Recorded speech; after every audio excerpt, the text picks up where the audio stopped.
Martín, buenos días, buenas tardes, no sé, está ahí después del mediodía. Camila Recalde acá en Ciudad Portuaria te saluda. Buen día, Camila. ¿Cómo estás? ¿Todo bien? ¿Vos? Bien, muy bien. A Con- pleno, ¿no? Con la gira de prensa, por lo que veo. Sí, muy activos esta mañana y contentos de estar aquí en los pagos de Disarli, ¿no? Ujú. Eh, c- Elegante tango. Contame un poco a qué venís y de qué se va a tratar la disertación. Vamos a dar los fundamentos de la necesidad de nacionalización del comercio exterior a través de la nacionalización de la maniobra portuaria, Ujú. que es la actividad específica de elevación de carga y descarga, nacionalizando los elevadores, la creación de una marina mercante de bandera argentina que nos permita a nosotros tener dominio sobre el intercambio con el mundo. Eso nos va a permitir facturar el flete marítimo, hacernos de los seguros y de la renta comercial por ese comercio exterior, con lo cual nosotros pagaríamos nuestras propias construcciones navales en astilleros argentinos, reactivando toda la industria naval que fue arrasada en la década del 90, que nos dejó sin construcciones navales, que nos dejó sin navegación de ultramar, que nos dejó sin dominio del intercambio con las naciones del mundo y con los mercados, y de esta manera generar un proceso de capitalización que a través de la actividad portuaria y la actividad de navegación nos permita financiar la reconstrucción ferroviaria en todo el territorio nacional y extendiendo los ramales ferroviarios por el Ande, desde los talleres de diésel de Mendoza hasta el yacimiento carbonífero fiscal Río Turbio en el Ande, y desde San Antonio Este, en Río Negro, hasta el puerto de Punta Loyola, en la desembocadura del río Gallegos, Santa Cruz. Bueno, estas obras ferroviarias son posibles de financiar con un flujo de caja superior a las necesidades de inversión a través de este esquema de nacionalización del comercio exterior, puerto, marina mercante. ¿Has venido al puerto acá de Ingeniero White? Conozco el puerto, no he entrado, Mm. porque está prohibido para los criollos el ingreso a los puertos desde que están privatizados, desde la década del 90 con la ley de puerto, la 24.093. Entonces los argentinos somos extranjeros en nuestra propia tierra. Los extranjeros sí pueden entrar y salir del puerto cuanto gusten, pero resulta que los criollos no podemos. Así que, ¿qué hay que hacer? Nacionalizar. ¿Por qué? Porque esta es nuestra tierra. Sí, coincido plenamente. Estuve buscando algunas entrevistas como para tener material para charlar con vos. Te quería preguntar principalmente por lo que ocurrió ayer en el Senado. Imagino que tenés una opinión formada, por supuesto, pero bueno, después, más allá de la ley que se quiso presentar, o que se presentó en realidad y se aprobó, media sanción, ¿qué opinás de todo lo que sucedió en el marco de la jornada de ayer en el Senado? Bueno, lo que se está intentando es terminar con lo pocos, los restos de la justicia social que supimos concebir los argentinos a través de la legislación laboral de vanguardia, la más avanzada del mundo. No hay otra nación del mundo, no hay otro lugar en este país, en este país que se haya constituido una legislación laboral tan avanzada, tan humanista y tan cristiana como en la Argentina, y que eso produjo en nuestro continente, desde México hasta el Polo Sur y desde el Atlántico al Pacífico, no hay otra nación con una clase media tan numerosa, tan instruida, tan culta como la Argentina. Entonces, la destrucción de la educación y la destrucción del régimen laboral va a terminar de destruir esta clase media argentina y vamos camino hacia la africanización de la Argentina, con este régimen, ¿no? Hmm. Esto está dictado por los poderes externos a la nación argentina, por las embajadas extranjeras y multinacionales. Esta reforma laboral no va a generar más trabajo, no va a generar un solo puesto de trabajo, va a destruir el trabajo, va a quebrar más todavía de lo que está el sistema de previsión social y el sistema de salud. Entonces, nos están africanizando. que es el modelo de extracción de recursos naturales que necesita una población totalmente empobrecida, sin trabajo estable, sin condiciones de vida, miserable, como en África, para poder robarse todo, que es la idea de las embajadas extranjeras. Esto es principalmente el régimen de Inglaterra, Estados Unidos e Israel, que son aquellos que están en la disputa del territorio argentino, ¿no? Con una ocupación en Malvinas por parte de los ingleses, pero también con una ocupación en Tierra del Fuego con el radar inglés que hemos denunciado en su momento, que montó el kirchnerismo, con el gobernador Melella al frente. Ahora están instalando un segundo módulo del radar. Entonces a esta clase de dirigente hay que vencerla, hay que derrotarla, y eso requiere de la organización que puede permitir la reinstauración de la soberanía nacional, ¿no? Porque la soberanía nacional depende del pueblo organizado. Si el pueblo no está organizado, no hay soberanía nacional. Es todo declamativo, es todo un teatro, un decorado, cartón pintado, efeméride, recordatorios, fechas patrias. Y ahora, ¿cómo se hace para volver a unir al pueblo? Porque un poco lo venimos conversando acá también, el tema de que hoy la división y cada vez más polarización, en este caso, y la aparición también, que es algo que a mí me viene preocupando un poco, de estos famosos outsiders, que parece ser la solución para mucha gente, porque hay tanto descreimiento de la política actual que aparece uno que te vende un poquito de zaraza y ya enseguida lo abrazan y no lo sueltan. Fue el caso de Milei, pero también de otros nombres que empiezan a sonar de cara al 2027, lo cual también a mí por lo menos me preocupa, pero no sé tampoco cuál es la solución. ¿Cómo lo ves vos de ese lado, si es que coincidís? Bueno, sí, Milei en realidad es el producto de la decadencia nacional de estos últimos 50 años. No está parado sobre sus propios talentos que no tiene, ni está parado sobre virtudes de las cuales carece, ni siquiera está rodeado de amigos, porque no es un hombre carente de amor, no tiene amor. Pues es un pobre hombre, es un pobre hombre que, en todo caso, más allá del mal que está haciendo, ¿no? Y de gozar con la crueldad, es un pobre tipo. Y bueno, nosotros como cristianos tenemos deber de ser misericordiosos, pero no tanto, no tanto, porque no se puede participar del mal, así que hay que castigarlo. Pero de esto se sale a través del dispositivo de poder de la comunidad organizada, que tiene como base las organizaciones libres del pueblo, tan maltrechas, tan castigadas como la Sociedad de Fomento, que vamos a estar el viernes en Villa Rosa. ¿Por qué estamos en la Sociedad de Fomento? Porque para nosotros es el mejor lugar del mundo donde podemos estar. La Sociedad de Fomento, el Club de Barrio, el sindicato, la junta vecinal, esos son nuestros lugares, son los lugares del pueblo, la plaza pública. Entonces, allí es donde se cocina verdaderamente la argamasa de la unidad nacional, que tiene que estar basada en esto. El instrumento es la Organización Libre del Pueblo, pero ¿con qué se nutre? ¿Cuál es su plasma vital? Bueno, los sentimientos comunes y los intereses compartidos. Es natural que la sociedad de fomento se reúne porque hay ciertas necesidades en el barrio y hay que fomentar actividades, acciones. Es un orden natural, no es un orden contractual, no tiene que ver con la ley, no tiene que ver con lo jurídico, tiene que ver con el orden natural de vivir en comunidad. Y esto para los argentinos es nuestra propia respiración, no es algo que alguien nos tiene que enseñar, vivimos así, somos así. Somos de vivir en comunidad, y lo que tenemos que sostener son nuestras organizaciones libres con la mayor fuerza, porque ahí está la base de constitución del cual el pueblo delega en los conductores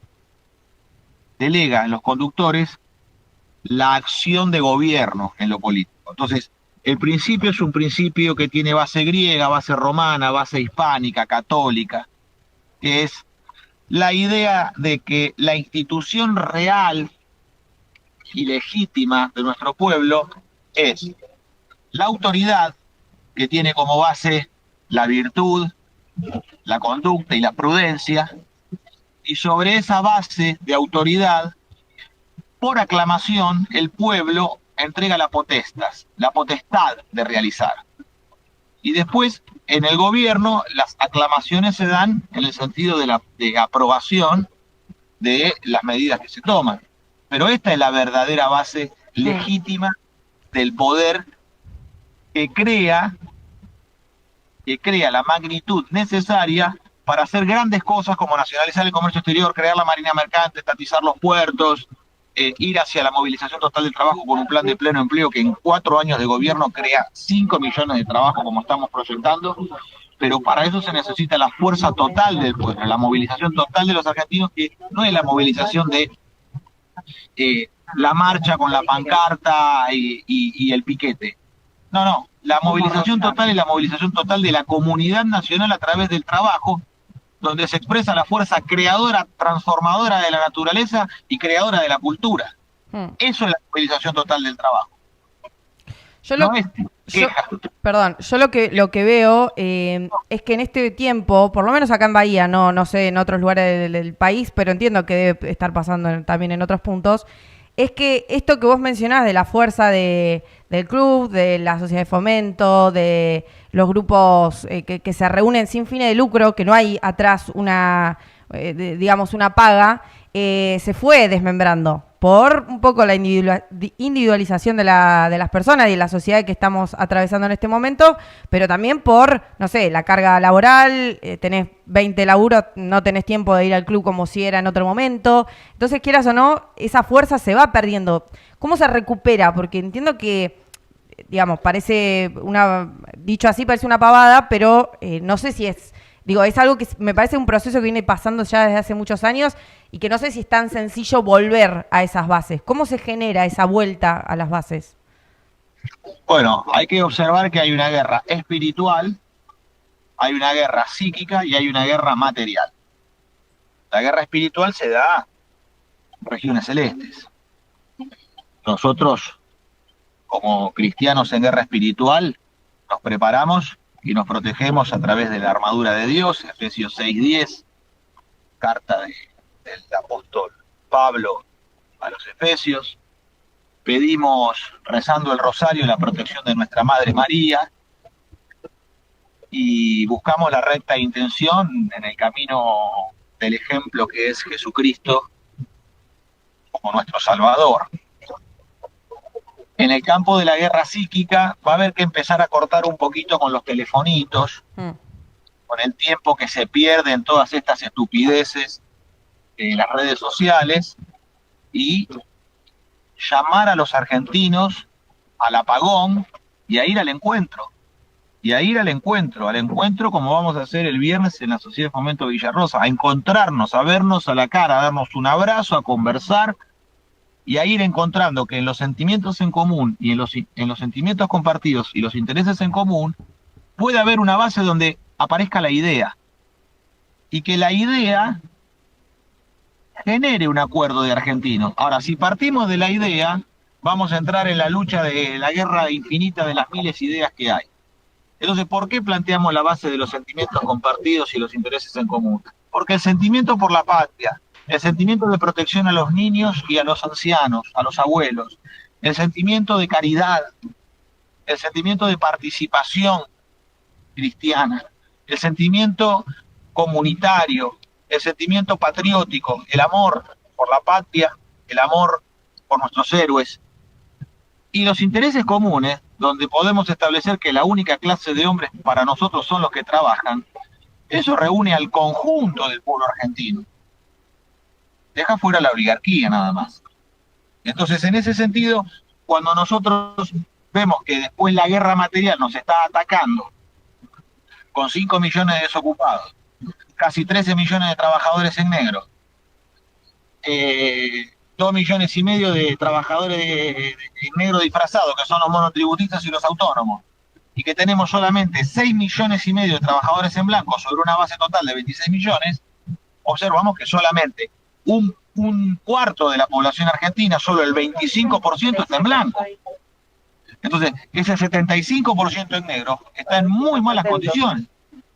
El que tiene trabajo está en malas condiciones porque trabaja muchas horas y no tiene cobertura de salud, no tiene obra social, no tiene recreo, esparcimiento, no tiene hoteles donde no tiene vacaciones pagas, no tiene nada. Y el que está desocupado, peor. Entonces, nosotros tenemos que poder avanzar en los 3 frentes de combate en el fortalecimiento espiritual de nuestra nación, que es una nación cristiana y será siempre una nación cristiana, en el fortalecimiento de la guerra psíquica, apagando esta incitación permanente que hay al reviente sensorial, a la excitación sensorial que provocan las redes sociales, que es aislamiento de la persona. Es aislamiento de la persona. Y el campo de acción de lucha en la guerra material tiene que ver con dos cuestiones. Nosotros no podemos resolver individualmente el problema de trabajo que tenemos, ya sea la falta de trabajo o el trabajo negro. Esto requiere de organización política, bajo la apotegma de que gobernar es crear trabajo. Entonces, nosotros tenemos que decirle claramente a los argentinos que nosotros somos aquellos argentinos que estamos dispuestos al mayor sacrificio de uno por los demás, y que el dispositivo de poder es entendido como que el gobierno es la pieza de sacrificio entre el pueblo organizado y el Estado, que son los aparatos de la nación. El gobierno tiene que ser la pieza de sacrificio. Aquí no nos venimos a servir, sino a dar servicio al pueblo argentino. Y hablar claramente y plantear los planes de industrialización, de nacionalización del comercio exterior, de marina mercante, de logística ferroviaria, de transporte multimodal, de energía nuclear donde somos vanguardia, de producción de un sistema de armas en función de las necesidades que una hipótesis de conflicto en el Atlántico Sur requiere, de la recuperación de la actividad pesquera y los astilleros, de ocupación territorial y de un plan de natalidad, de aliento al poblamiento, y que se fomente el poblamiento al sur argentino, una movilización hacia el sur, poblando la Patagonia Austral y permitiendo que la familia se afinque con trabajo y dando la tierra a aquellas familias más numerosas, que tengan más cantidad de hijos. Bueno, tiene que ser una política clara y expresada para convocar a los argentinos a una organización política que vaya a resolver aquello que se propone. Para eso, ¿qué hay que hacer? Cortar con la dirigencia política del oficialismo y de la oposición, que se nota el pacto de unidad que tienen. Lo pusieron a Milei, el kirchnerismo puso a Milei en el gobierno, le fiscalizaron la elección, le pusieron la guita, le hicieron la campaña, y el sector de Sergio Massa, del kirchnerismo, le completó las listas en los 135 municipios de la provincia de Buenos Aires, porque Milei no llegaba a juntar la gente para completar las listas, y se las completaron desde el kirchnerismo. Claro, después dicen que se le fue la mano y al final terminó ganando porque ellos querían dividir el frente electoral con Macri. Bueno, son los responsables de este desastre. Entonces hay que cortar con esta dirigencia que en base a sus especulaciones y sus repartos de canonjías nos expone al pueblo argentino como pieza de sacrificio. Entonces hay que invertir los roles. Se necesita una conducción política que esté dispuesta a hacer la pieza de sacrificio para salvar al pueblo, que es lo perpetuo, y salvar a la patria, que es lo perpetuo. ¿Cuánto de peronismo ves en la actual dirigencia? Digo, ¿salvás a alguien de los que están hoy a cargo de la oposición, en realidad? No sé, tendría que pensar un rato largo, tratar de encontrar a ver en qué figura podríamos nosotros decir, bueno, podría llegar a haber alguien de cierto valor, pero los hombres más valiosos de la Argentina están fuera de la política porque se han dado cuenta en su inteligencia que es un gran perdedero de tiempo y que es una emboscadura. Entonces, cuando digo los mejores hombres del país, me refiero al filósofo Alberto Vuela, con el cual estamos construyendo. ¿Y por qué te interesa involucrarte en este caso? Porque nosotros nos hemos dado cuenta de que está en peligro la integridad territorial de la nación, que está en peligro la patria y que están amenazados nuestros niños a través de lo que el propio kirchnerismo impulsa, ¿no? Porque ya no se puede llamar que esto sea peronismo. Vamos a decir lo que son. Pero digo, no hay otra manera de pelear que no sea estando en el poder. De eso estamos de acuerdo. La lucha gremial tiene ciertos límites en su accionar. El gremio no puede resolver todo. El gremio negocia las condiciones. ¿El gremio que representa? Las necesidades existenciales de los trabajadores. Ahora, con una desocupación de 5 millones que presionan en el mercado laboral, y el gremio pierde poder relativo. ¿Qué análisis haces, perdón, para ir cerrando ya, qué análisis haces hablando de gremios, de lo que pasó ayer, de toda la discusión y de lo que se terminó consensuando al fin y al cabo? ¿Sentís que perdieron ya un poco de poder en las calles después bueno, algunos sectores que claramente pudieron consensuar con lo que sucedió ayer en el Congreso, en el Senado? Es responsabilidad de la política, no es por responsabilidad de los trabajadores, ni del movimiento obrero organizado, ni sus asociaciones gremiales. Esto es total responsabilidad de la política. Que ahora, estos hipócritas que nos han llevado a esta situación, son los que le dicen a la CGT que salga a la calle y que haga una revolución.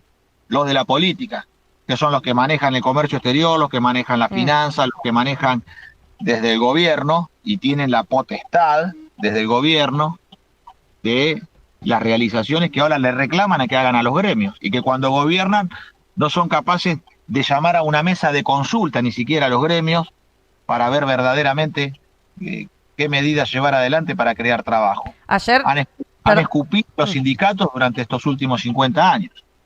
Ayer de hecho, varios sectores hablaban de que la CGT, incluso si hubiera querido salir a la calle a hacer un paro, no hubiera tenido el consenso en la calle principalmente. ¿Lo ves de esa manera? Mira, nosotros con los trabajadores, delegados, comisiones internas, secretarios generales de distintos gremios con los que conversamos, nos encontramos en que nos plantean que muchas veces los afiliados, sus representados, los trabajadores afiliados a esos sindicatos, no son proclives a ir a las medidas de fuerza porque le descuentan los días de paro y además se ven sujetos a sanciones por parte de sus empleadores. Entonces no resulta fácil tampoco y los gremios no son todopoderosos de que pues, realizan una medida de fuerza y después no sufren castigos, sanciones y demás. Porque claro, no se ve el castigo porque no le pegan directamente al secretario general o a la comisión directiva o la junta interna. Le pegan a los trabajadores de base, y eso resiente abajo y se ve adentro del gremio, pero no se ve de afuera. Entonces se ven perjudicados los trabajadores, que corre peligro su fuente de trabajo, además de que le descuentan los días y que hay sanciones y castigos. Entonces, hay que observar que para recuperar ese poder de las organizaciones libres, donde los gremios son las de mayor importancia, porque la mayor actividad que realizamos en nuestra vida es trabajar. Entonces, por eso son tan importantes los gremios. Y lo que nosotros necesitamos es un plan de pleno empleo, de movilización total del trabajo, que tienda al blanqueo general de los trabajadores. Para eso nosotros tenemos una idea y un anteproyecto de ley que es el cambio de aportes y contribuciones de los empleadores por crédito fiscal. Entonces, el que paga el formulario 931, ¿no? Y tiene a sus trabajadores en blanco, con una línea de corte de hasta unidades productivas, comerciales o logísticas de hasta 25 trabajadores. ¿Por qué? Porque el problema está justamente en las pequeñas unidades productivas, el comercio que tiene 1 o 2 empleados, la logística que tiene 4 o 5 choferes, la pyme que tiene también menos de 25 trabajadores. La carga salarial es importante en su estructura de costos y tener a los trabajadores en blanco les significa una erogación que afecta su actividad. Entonces, ¿qué tenemos que hacer?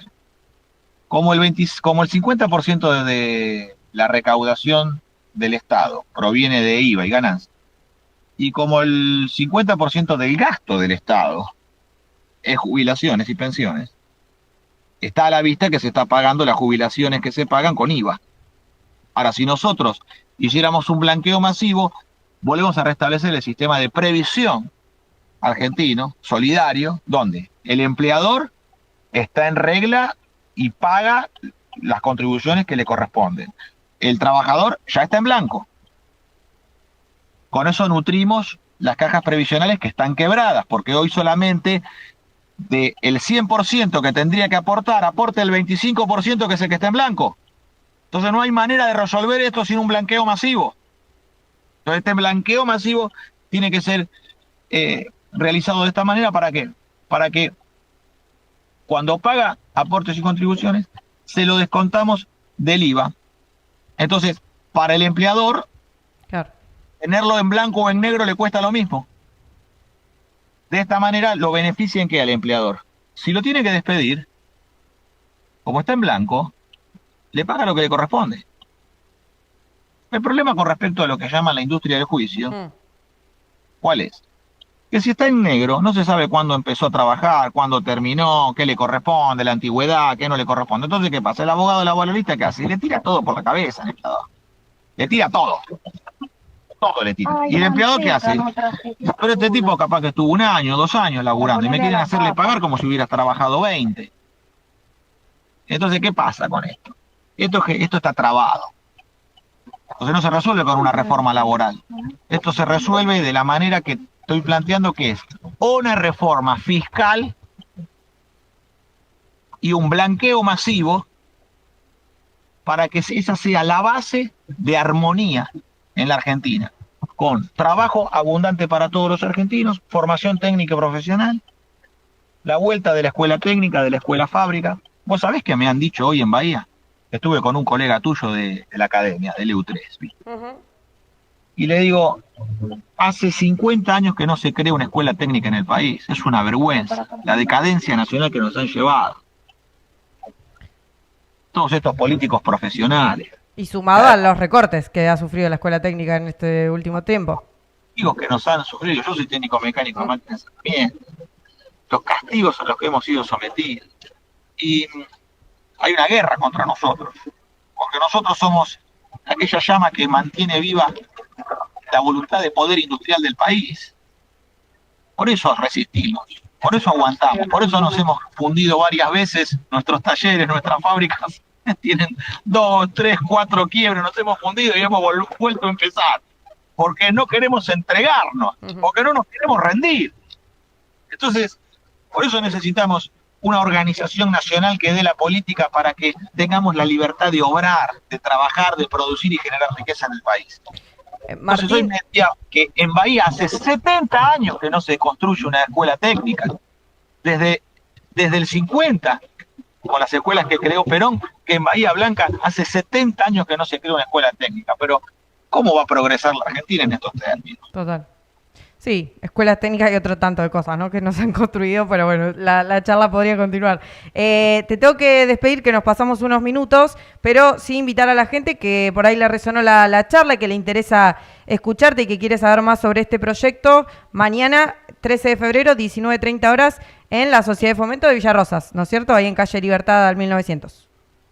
Quedan todos invitados, van a venir dirigentes gremiales, dirigentes comunitarios, va a haber militancia, trabajadores de las distintas actividades, de la petroquímica, del puerto, van a venir productores ganaderos también. ¿Algún gremio? ¿Cómo? ¿Algún gremio de acá de los portuarios? Sí, van a venir los muchachos del SUPA. Acá está Juliano Cambi, que es un joven portuario muy bien preparado, además gremial y políticamente. Van a venir los trabajadores de AFIP. Bien. Van a venir los muchachos del SOMU también, del Sindicato de Obreros Marítimos Unidos. Y bueno, y además va a ser una reunión verdaderamente del comunitarismo argentino, porque vamos a explicar cómo el IAPI, como el Instituto Argentino de Promoción del Intercambio del siglo XXI para nacionalizar el comercio exterior, va a ser conducido, además de por las autoridades de gobierno, por un consejo superior integrado por los productores agropecuarios, productores industriales y junto con los gremios. ¿Para qué? Para que ese comercio exterior tenga la mirada, el respaldo y la protección de la comunidad productiva organizada, donde al integrarse en un consejo superior puede observar y ser partícipe de las decisiones respecto a la producción nacional. Entonces, ¿qué hace con eso? Además de capitalizarse a través del ejercicio económico, como ya expliqué, hay también una acción de participación en lo político, en lo gremial y en lo empresario. Bien. Gracias, Martín, por estos minutos. Bueno, suerte mañana en la reunión y bueno, cualquier cosa estamos en contacto. Ha sido un gusto charlar contigo. Bueno, igualmente, nos vemos. Y bueno para todos. Adiós.